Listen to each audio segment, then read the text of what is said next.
अस्सलाम वालेकुम। उम्मीद करता हूँ तमाम लोग खैरियत से होंगे। 1217 पॉइंट इंडेक्स आज प्लस रहा और मार्केट ने बड़े अच्छे तरीके से आज मूवमेंट दी है। सुबह शॉर्ट वीडियो में मैंने आपको बताया था कि एक गैप ओपनिंग तो है, बट इतने बड़े लेवल पे मार्केट के अंदर सेंटिमेंट पॉजिटिव है। एक सपोर्ट से जब वापस मार्केट पलटी है तो इतने बड़े लेवल के ऊपर हम छोटे से गैप को अभी कंसिडर नहीं करेंगे। अगर फिल हो जाए तो अच्छी बात है, बट ना भी फिल हो तो भी कोई प्रॉब्लम वाली बात नहीं हो। मार्केट ने उसी तरीके से हमने देखा कि जो है वो रिएक्ट किया कि 300 पॉइंट प्लस थे और फिर उसके बाद 1670 पॉइंट प्लस हुआ और 1217 पॉइंट पे एडजस्टेड क्लोजिंग इंडेक्स की आई है। आखिरी वक्त के अंदर एफएफसी ने सबसे ज़्यादा पॉइंट्स ऐड किए।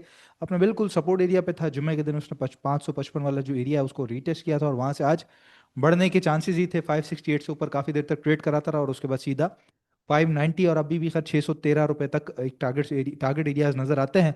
बट पहले 585 580 की जो रेंज है उसको थोड़ा सस्टेन करना बड़ा जरूरी है। इसके अलावा systems limited, national bank, PTC, DG Khan, PPL, तो अच्छे स्टॉक जो है वो सामने नजर आते रहे।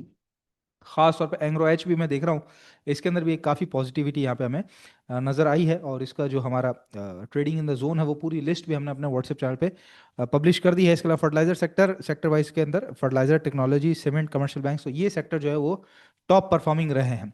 अब जैसे मैं बात कर रहा हूँ, आप आज देखें ये जो मार्केट के अंदर एक गैप ओपनिंग थी, उसके बाद मार्केट अपना पूरा साइडवेज का एरिया पकड़ा, उसके बाद ऊपर गई, फिर साइडवेज पकड़ा और फिर उसके बाद जो है एक पुश नजर आया और ये फिर हमें एडजस्टेड क्लोजिंग वाली कैंडल नजर आ रही है। अच्छा, बड़ी आसानी से मार्केट ने 168 300 को बहुत आसानी से, एक बहुत बड़ा लेवल और बहुत आसानी से मार्केट ने क्रॉस कर दिया है। बहुत बड़ा क्यों है मैं आपको दिखाता चलूँ। ये देखिए, ये तमाम ट्रेंड लाइंस जो रेजिस्टेंस एरियाज हैं, सब रेजिस्टेंस सपोर्ट यहाँ तक खत्म हो रहा है। बट ये जिसको आज मार्केट ने क्रॉस किया, अब आप यहाँ पे देखेंगे तो ये पीछे तक यहाँ पे जा रहा है। और इसको अगर मैं सेट करूँ आपके सामने, तो आप देख सकते हैं कि ये एरिया बहुत इंपॉर्टेंट है, क्योंकि यहाँ पे टकराने के बाद मार्केट सीधा नीचे 157 पे चले गई। उसके बाद जब वापस आई तो फिर यहाँ से टकराने के बाद सीधा दोबारा 156 के करीब करीब चले गई। ठीक है, तो ये बहुत इंपॉर्टेंट एरिया था मार्केट का, जिसको अगर आप देखें यहाँ पर तो बड़ी आसानी से मार्केट ने इस वाले तगड़े रेजिस्टेंस को बड़ी आसानी से यहाँ पे क्रॉस कर दिया है आज के दिन में। अब कल इंपॉर्टेंट है इस लेवल को सस्टेन करना, क्योंकि अगर जितनी आसानी से सस्टेन कर लिया, अगर बड़ी स्पीड से ऊपर चले गई तो उतनी आसानी से वापस नीचे भी आ जाएगी।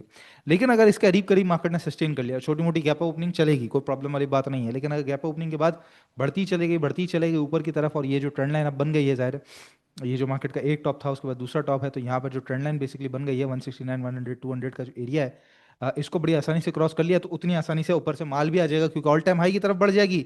मुझ समेत आप सभी लोग जो है वो बिल्कुल एक्टिव हो जाएंगे कि नहीं, दोबारा 170 की तरफ बढ़ रही है तो वहां पे आपने जो है वो माल खाली करना है, तो वो उसी स्पीड से नीचे चले जाएगी। लेकिन अगर कल इस लेवल को सस्टेन कर लिया, रोक लिया मार्केट ने, जिस तरह आज इस लेवल को सस्टेन किया है उसी तरह रोक के खरामा खरामा खरामा खरामा अगर ऊपर की तरफ बढ़ती रही तो मैं समझता हूँ बहुत मजबूत हो जाएगी मार्केट। और फिर उसके बाद 181 का टारगेट इंशाल्लाह ताला जो है वो कोई भी नहीं रोक सकता, बड़ी आसानी से फिर वो आ भी जाएगा।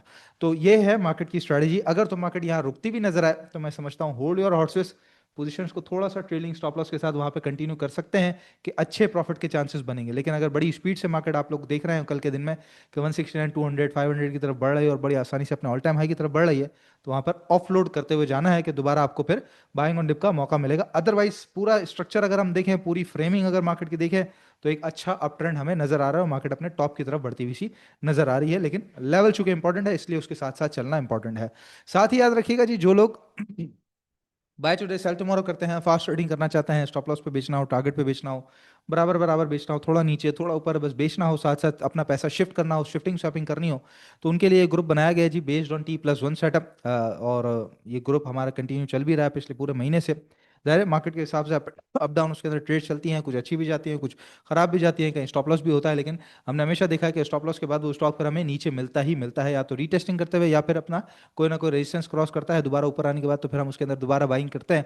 उस तरह से एक पूरा सिलसिला चलता है और ये T+1 है, यानी कि इंशाल्लाह ताला फरवरी से ये पूरा शरिया कंप्लाइंट भी होने जा रहा है, जो स्टॉक की तरफ से अप्रूवल जो आ जाएगा। तो उसको ज्वाइन करने के लिए तमाम फास्ट ट्रेडर्स जितने भी हैं जो स्क्रीन पे ध्यान रख सकते हैं, जो एक्टिव होते हैं मार्केट के दौरान, उनके लिए नंबर है 0336 244 4466। फीस भी आपके सामने लिखी हुई है, रब्ता करके ज़रूर ग्रुप ज्वाइन कर लीजिएगा। साथ ही जी, IMF एग्जीक्यूटिव बोर्ड की मीटिंग भी है आज इंशाल्लाह ताला, तो आप समझ लीजिए कि आधी रात तक या कल सुबह जब हम उठेंगे तो हमारे सामने ऊपर से आ जाएगा IMF की तरफ से कि क्या सारी बातचीत हुई, एग्जीक्यूटिव बोर्ड ने क्या क्या बातें सारी की हैं, और $1.2 बिलियन की जो ट्रांच है वो हमें मौसूल हो रही है कि नहीं हो रही, या फिर क्या सारी बात है। अभी तक तो सारा मामला सीधा सीधा जा रहा है। तो इसीलिए अगर वो आ भी जाए तो आपने बहुत ज़्यादा एक्साइटेड नहीं होना कि अगर इसके बाद मार्केट एकदम गैप ओपनिंग खुले बहुत ज़्यादा एक्साइटेड नहीं होना, क्योंकि मार्केट हमारी स्निफर डॉग होती है, सारी चीज़ें पहले से प्राइस टेन होकर चल रही होती है, सब सूंघ के चली होती है। तो ये वो भी हो सकता है कि जो आज 1200-1600 पॉइंट प्लस हुए, अगले दिन जो होना था वो पहले ही हो जाता है ना, मार्केट के अंदर पहले से सारी चीज़ होती है। तो आप पता चला आईएमएफ के बाद फिर भागना चले, तो थोड़ा सा 170 भी क्रॉस होने दे, मार्केट के अपने डायनामिक्स को भी समझें, ठीक है।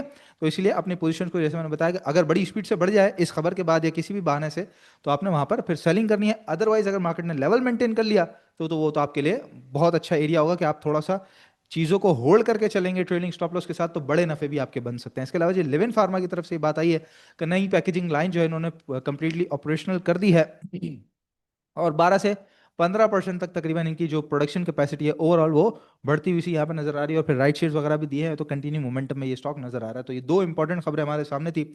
स्टॉक आज के डिस्कस कर लेते हैं। माशाल्लाह से हमारी जो वेबसाइट है पूरी रीलोड तो नहीं हुई, बंद हो गई है माशाल्लाह तबारकल्ला।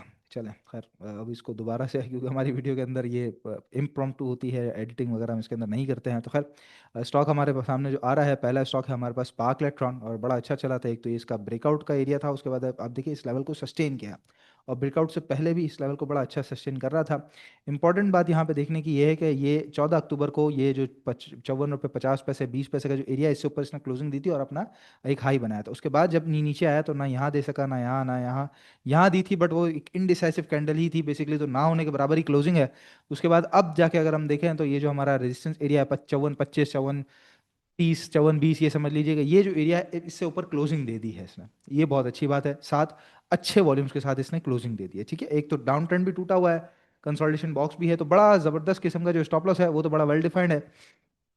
51 90 52 से नीचे नीचे का करंट रेट पे भी बाइंग की जा सकती है, खासतौर पर अगर 54 50 क्रॉस करके सस्टेन करके खड़ा हो जाए तो भी बाइंग की जा सकती है। पहला टारगेट एरिया 56 रुपये, फिर 58 रुपये, और फिर अगर बढ़ा तो इंशाल्लाह ताला ये आपको 62 61 रुपीज़ तक भी कंटिन्यू होने का मौका दे सकता है। तो इसके अंदर ज़रूर लाजमी काम कीजिएगा जो लोग भी ट्रेडिंग करते हैं, क्योंकि ब्रेकआउट हो गया एक स्टॉक। दूसरा स्टॉक है हमारे पास जी सीमेंटों के अंदर से डीजी खान सीमेंट, और इसके अंदर बड़ी मेरी नज़र थी, और ये एक बिल्कुल इसने डाउन ट्रेंड तोड़ा, यहाँ से एक अप ट्रेंड में आपको नज़र आता है स्टॉक। और उसके बाद अगर हम देखें तो ये जो एरिया था बेसिकली ये रेजिस्टेंस एरिया, इसको तो नहीं क्रॉस कर पा रहा था, जुम्मे वाले दिन इसको क्रॉस किया। उसके बाद ये एक रेजिस्टेंस बन चुका था जो कि पहले सपोर्ट में तब्दील हुआ था, अब इससे ऊपर भी इसने क्लोजिंग दे दी है।